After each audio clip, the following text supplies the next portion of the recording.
Psikologi dalam sastra. Psikologi sastra adalah cabang ilmu sastra yang digunakan untuk mendekati, mengkaji suatu karya sastra dari sudut pandang psikologi. Nomor 2004-92. Psikologi dan sastra merupakan dua disiplin ilmu yang berbeda, tetapi keduanya memiliki titik kesamaan, yaitu berbicara tentang manusia dan saling berinteraksi. Dengan demikian, jelas antara psikologi dan sastra mempunyai keterkaitan. Hubungan antara karya sastra dengan aspek kejiwaan yang muncul di dalamnya perlu untuk dicermati.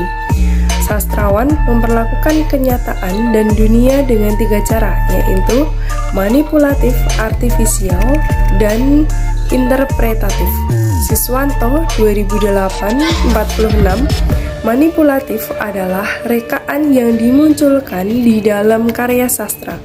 Artifisial berkaitan dengan unsur seni yang memperindah teks. Adapun interpretatif dimaksudkan sebagai hasil pengamatan dari pengarang atas fenomena kehidupan yang ada di dalam karya sastra.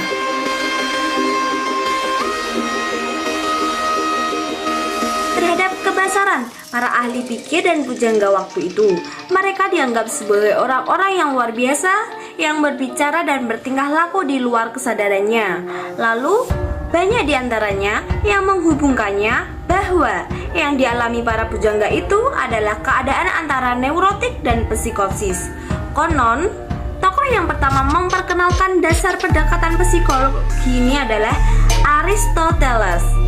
Kendati ia lebih dikenal sebagai filsuf dan tokoh formalisme, dalam karya potensialnya, Aristoteles telah memakai istilah katarsis untuk menggambarkan luapan emosi pengarang yang terungkapkan dalam karyanya.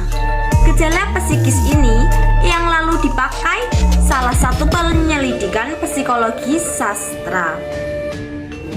Psikologi sastra melakukan pendekatannya dengan tiga unsur, yaitu pengarang sebagai pencipta, karya sastra sebagai teks yang merepresentasikan gagasan pengarang, dan pembaca selalu penikmat.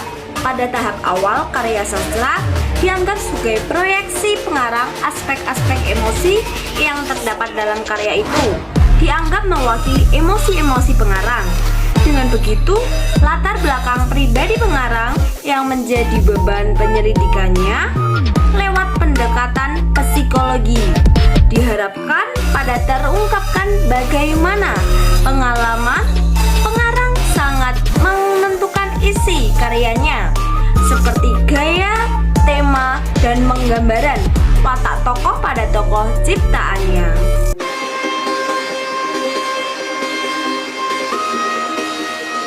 Pengertian pendekatan pragmatik menurut para ahli secara umum. Pendekatan pragmatik adalah pendekatan kritik sastra yang ingin memperlihatkan kesan dan penerimaan pembaca terhadap karya sastra dalam zaman. Sedangkan menurut para ahli mendefinisikan pendekatan pragmatik adalah sebagai berikut. Menurut Theo 1994, teori pendekatan pragmatik adalah salah satu bagian ilmu sastra yang merupakan pragmatik kajian sastra yang menitikberatkan dimensi pembaca sebagai penangkap dan pemberi makna terhadap karya sastra. Menurut Felix Sendika Polandia, pendekatan pragmatik merupakan pendekatan yang tak usah artefak, benda mati, pembacanya yang menghidupkan sebagai proses pemerintah. Dan menurut Dawson dan Russell 1960, pendekatan pragmatik merupakan intervensi pembaca terhadap karya sastra yang ditentukan oleh apa yang disebut horizon penerimaan, yang mempengaruhi kesan, tanggapan, dan penerimaan karya sastra.